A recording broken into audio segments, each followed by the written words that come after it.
Welcome back to Beat the Often Path, the show that encourages you to be top. That's a joke based on the acronym of the show. You know what? I'm sorry. Wholly unnecessary. The full show notes for this episode can be found on ross-palmer.com, along with the transcript of this episode, and there's a lot of details that you might want to catch, so pop on over there after you hear it to get the full picture. This piece, special episode, why it's the best and worst time to work remotely. Here we go. Today we're going to have a State of the Union on remote work. Have you ever looked at the word union and thought it should be pronounced onion? Because I sure have. And now that I've lost all credibility in your eyes, as if I ever had any to begin with, let's talk about why it's the best of times and the worst of times to be working remotely. I'm going to cover a whole mess of facts and quotes in this short piece, so what do you want to hear first, the good news or the bad news? Well, I can't hear you alone in my cavernous digital void, so I'll assume you want to hear the bad news first, followed by the good news, followed by a few little odds, ends, and tidbits of note. Why am I doing this? Because on your quest for unusual success stories and inspirational tales, I'm sure you've noticed that many coveted jobs are all remote. From Tim Ferriss's iconic, if possibly misleading, 4-Hour Workweek book, to the DJs I've interviewed, to record label managers, to songwriters, to thought leaders a la Simon Sinek, Marie Forleo, and many more of the people you follow on social media, many of the world's most coveted jobs and businesses are remote or at least location independent. I myself spent a decade trying to make sure that I was location independent as a result of traveling so much and moving to a foreign country twice. For many years, remote work was the dream. Now that we've had a pandemic and many more people have gotten a taste of remote life, is it all it's cracked up to be? Well, let's find out. To start, why is it the worst time to earn money digitally and find a digital job? An article from the Wall Street Journal says, quote, the picture for younger workers is complicated. They're facing stiff competition from people who have been terminated. Workers on the sideline will come back and compete for these jobs, unquote. So we need to delineate here between the good remote jobs, entrepreneurial bosses, high-paid tech workers, etc., and the bad remote jobs, namely crowd work or freelance work via low-paying, high-competition sites like Fiverr, Upwork, etc. According to the International Labor Organization, quote, despite performing valuable work for many highly successful companies, compensation from crowd work is often lower than minimum wage. Workers must manage unpredictable income streams, and they work without the standard labor protections of an employment relationship, unquote.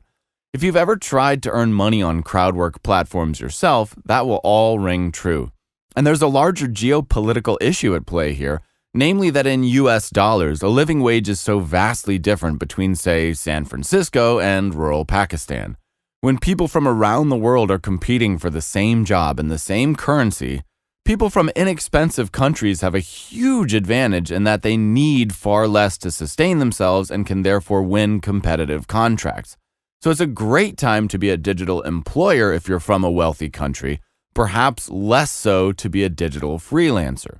It's also a great time to get ahead if you're in a country with a very low cost of living and you have access to great internet and a reasonably decent computer. So if you're not from one of these countries, you'll be facing an uphill battle indeed. And with so many people who lost traditional jobs during the pandemic looking for remote work right now, the competition for coveted roles has never been so fierce, even though there are more of these roles available than ever before. According to news station WTNH, I don't even know what that is or where that is, but it's somewhere out there, quote, making money from your backyard became very popular during the pandemic, so did hiring relatively cheap freelancers, unquote. Many people, myself included, are turning to Upwork to outsource menial tasks to boost productivity, something again outlined extensively in books like The 4-Hour Workweek. In fact, the research for this piece, outsourced, but hey, at least I'm being honest about it, right? Now, I'm an outlier in that I've been a digital nomad working remotely for pretty much my entire career. For at least 10 years before the pandemic, I've built businesses and startups remotely using tools like Google Drive, Slack, Skype, Zoom, and even going back to the IRC days and private chat rooms. Wow, I feel old. So I'm well aware that the world of code, in that world, it's the output that matters, not sitting in a chair for X hours per day. That's why so many digital experts are so hesitant to have those kinds of pointless restrictions put on them. It feels akin to the TPS reports in Office Space, a pointless waste of time for all involved and a significant reduction in morale for no reason. A players, as Steve Jobs called them, often want freedom. If we as reasonably intelligent people know that time, not money, is our most precious asset, then freedom is what makes us feel like we've made it, far more than salary, unless our job is to literally be Stephen Colbert, in which case showing up to the office isn't so bad anyway, at least in my opinion. But who knows, maybe I get sick of that too. But for old school bosses and people who are introduced to the world of digital work during a global pandemic, understanding how output relates to salary can be tricky, when the prior metric was, how long can they sit in a dark cubicle without tearing their hair out? From a Forbes article, as Adam Jackson, CEO of talent network Brain Trust says, quote, companies looking to cut pay for employees who change geographic locations when their job can be done just as well remotely as in person, an important criteria, are essentially telling those employees that they were overpaid before COVID, and this is fair market adjustment of their pay. If you're an employee that is being subjected to this, you should challenge your employer to admit that they value you less now than before. If they can't admit that, they cannot justify the pay reduction, unquote. Because while many bosses intuitively feel that work isn't being done, experienced digital teams are able to tell very easily who is working and who isn't based on output. Traditional bosses may feel that people being absent from an office location is a sign of work not being done, but digital teams feel that employees who are, let's say, in an office but never signed onto Slack are a far bigger liability. It's a question of where is it the most important to show up and how? Is it more important to be gossiping in person by a literal water cooler or to be handing off tasks in real time on Slack with no distractions? For me, I value teams that are ever present digitally. I couldn't care less whether they're located in an office or not, or whether they're looking at a beach while they work, as long as everything gets done. It truly doesn't matter to me. But this part is supposed to be about why it's a bad time for remote work. So here's a barrage of facts. Elise Gould, senior economist at the Economic Policy Institute, says, quote, because there's a large pool of unemployed workers, companies can pick exactly who they want and skip over people with less experience, unquote. And if you trust a single word from someone at Facebook, then let's see what Bryn Harrington, Facebook's VP of People's Growth, has to say. Quote, obviously, this is working from home during a pandemic. We're not in a period of healthy remote work. We have people juggling caregiving responsibilities. We have people living in small apartments with roommates. Those people desperately want to get back into offices, and we're working really hard to do that as soon as it's safe to open our offices, unquote. How about this from VOA News? Quote, younger workers are struggling more when it comes to feeling engaged or excited about work while working from home, according to a study that they did. And from an article on the BBC, quote, Microsoft chief executive Satya Nadella said that the lack of division between private life and work life meant it sometimes feels like you're sleeping at work, unquote. So knowing when to switch off is a major, major problem. In an article on Buffer, CEO of Doist, I think it is, Amir Salahefendik says, quote, remote work isn't just a different way to work, it's a different way to live. And unlike what you might see on Instagram, working remotely doesn't mean you just jet set to exotic locations to drink pina coladas on the beach. We need to acknowledge that isolation, anxiety, and depression are significant problems when working remotely, and we must figure out ways and systems to resolve these complex issues. Couple that with reduced money and struggling to find crowd work gigs, and you get yourself a powerfully depressing cocktail. Unplugging after work and loneliness are the biggest struggles of remote life, according to a study in the same article, and I agree. Even in the best case, take someone like Mark Manson, who has made millions as a blogger and author remotely. He's often talked about the downsides of being a digital nomad and the struggles for years. So if your idea for beating the often path is making money remotely, you have basically three options. 1, fight it out on Upwork or crowdwork sites. 2, get a remote job from companies that are all remote right now. Or 3, build your own team of freelancers and either start an agency or go the influencer route and sell digital products in the open waters of the marketplace. And none of these are particularly easy. In fact, all of them can be downright hard. So now that we've gotten the doom and gloom out of the way, let's move on to a more positive note, shall we? There's another awkward sound effect transition to get into what would be considered the commercial part of our program. We're going to interrupt the action here for a quick second to do a little shameless plug. If you're enjoying this show, make sure that you subscribe, that you've rated it 5 stars. If you've rated it 5 stars, why not leave a nice comment on the Apple Podcasts page? Why not leave a nice review to help more people find it? Why not spread the word, share it, like, comment on the posts, do any of the things that help something grow in the digital day and age. I would really, really appreciate it if you could help me grow this podcast together with you. So now, back to the show. Here's part 2, why it's the best time to be engaged in remote work. Facebook's Bryn Harrington, again, same piece. Let's not look at any of the news regarding Facebook lately, lest we see them in a less than favorable light. Quote, parents who are closer to their children are happy to cut their commute time and optimize their workday. They're thrilled to work from home, unquote. Source, parent can confirm.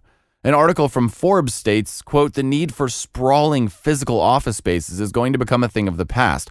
Completely remote companies with no HQ or organizational office will become a reality, unquote.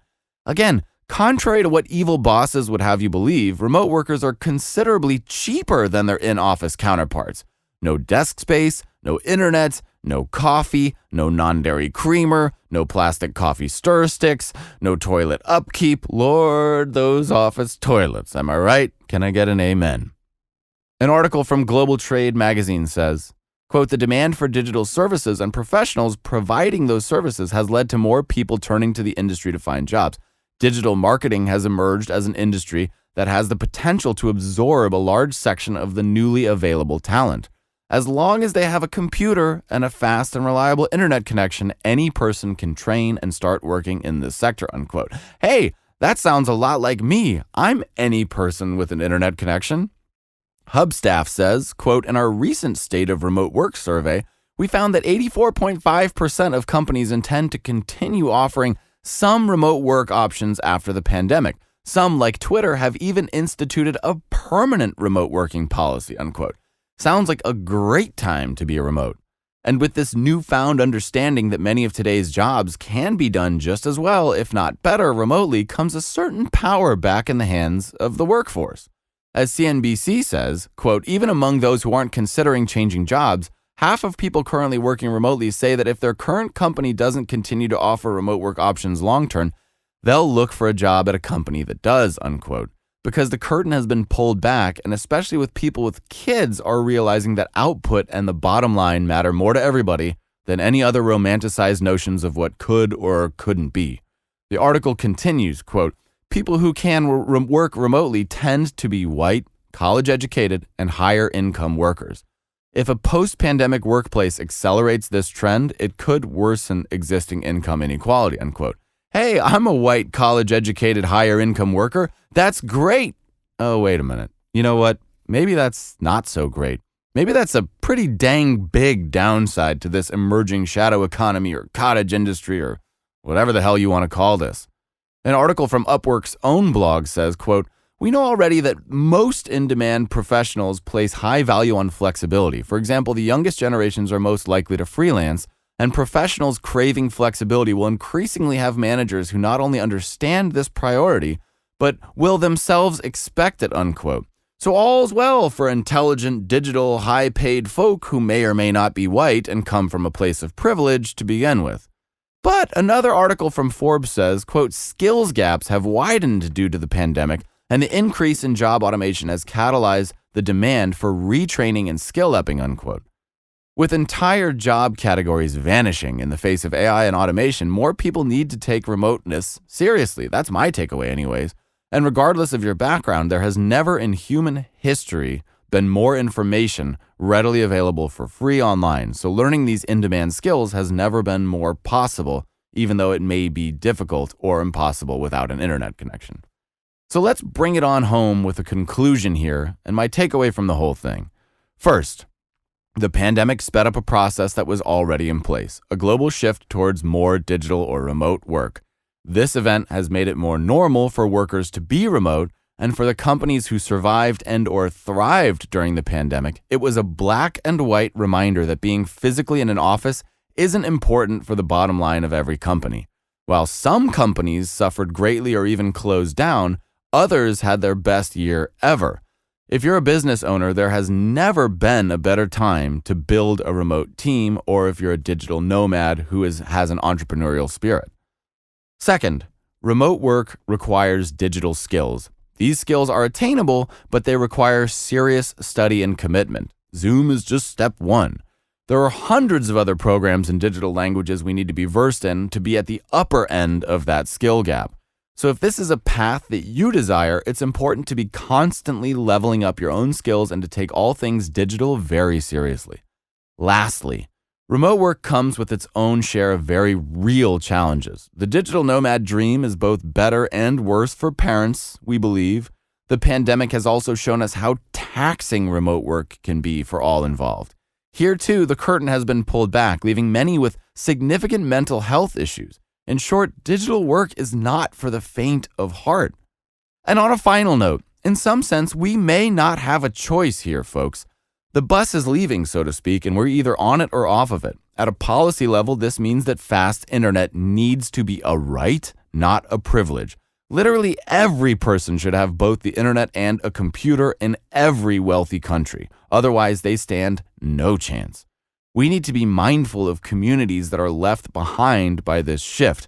And on a personal note, you can either decide to jump on the digital train or not, but if you ignore this greater shift, you do so at your own peril. So, I hope you enjoyed this extra special rant of the Beat the Often Path show, the show where we help you see your life and career in exciting new ways. So with that, rant officially over. Thanks for listening to the Beat the Often Path podcast. I really hope you enjoyed this episode. As always, if you enjoy what you hear, leave a comment, subscribe on YouTube, subscribe on Facebook, on Instagram at The Ross Palmer. It would mean so much to me if you would rate the show 5 stars in Apple Podcasts. Leave a nice review. Help me grow this podcast. We'll have more exciting guests coming up in the pipeline. It's going to be great. So please help me grow this podcast. And again, if you want to be on the show, if you know somebody who does, please recommend them to me or just get in touch. I love hearing from you. So thanks for listening again. I will see you soon.